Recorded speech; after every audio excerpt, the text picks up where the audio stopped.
Cockroach जनता party के 20 million followers हो चुके हैं इंस्टाग्राम पे विद इन 5 डेज। और ये होना ही था क्योंकि कॉकरोच बिलोंग करते हैं फाइलम आर्थ्रोपोडा से, जो कि लार्जेस्ट फाइलम है एनिमल किंगडम का। पूरी धरती के 2/3 of the species phylum arthropoda से ही बिलोंग करते हैं।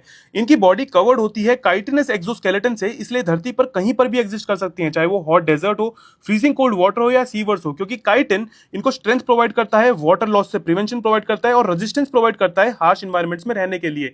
इनकी बॉडी 3 पार्ट्स में डिवाइडेड होती है। सबसे ऊपर वाला पार्ट होता है हेड का, इसके अंदर इनके सेंसरी ऑर्गन्स होते हैं। बीच वाला पार्ट होता है इनका थोरैक्स का, इसके अंदर इनके लेग्स होते हैं। और लास्ट पार्ट होता है इनका एब्डोमेन का, इसके अंदर इनके रिप्रोडक्टिव पार्ट्स होते हैं।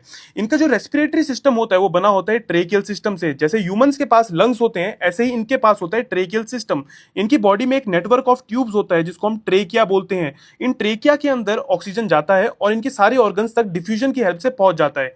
इनके पास जो सर्कुलेटरी सिस्टम है वो ओपन टाइप का होता है। इसके अंदर जो हार्ट है वो एक बड़ी वेसल के अंदर ब्लड को पंप करता है और इस बड़ी वेसल की हेल्प से ब्लड जाता है ओपन कैविटीज के अंदर, जिनको हम साइनसेस कहते हैं। और इनके सारे ऑर्गन्स इन ओपन स्पेसेस के अंदर डिप्ड होते हैं ब्लड के अंदर, इसलिए हम इसे बोलते हैं open type of circulation. Humans के पास जो सर्कुलेटरी सिस्टम होता है वो क्लोज टाइप है, क्योंकि हमारा जो ब्लड है वो बस वेसल्स के अंदर ही रहता है, ऐसी कोई ओपन स्पेसेस के अंदर नहीं जाता ब्लड। फिर हम इनके पास जो एक्सक्रीटरी सिस्टम है वो मेलफिजियन ट्यूब्यूल से मिलकर बना है। हमारे पास जैसे किडनीज होती हैं, ऐसे ही इनके पास होता है मेलफिजियन ट्यूब्यूल, जो कि बॉडी के वेस्ट को बाहर थ्रो करती है।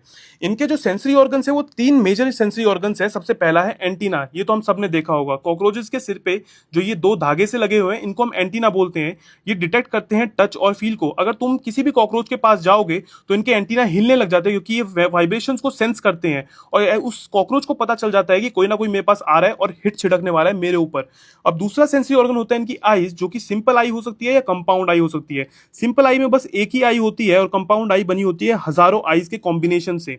और तीसरा मोस्ट इंपॉर्टेंट इनका सेंसरी ऑर्गन होता है स्टैटोसिस, जो कि एक बैलेंसिंग ऑर्गन है, जो कि बताता है इनकी पोजीशन और मूवमेंट क्या हो रही है इनकी बॉडी के अंदर। और लास्ट बहुत इंपॉर्टेंट पार्ट इनका नर्वस सिस्टम।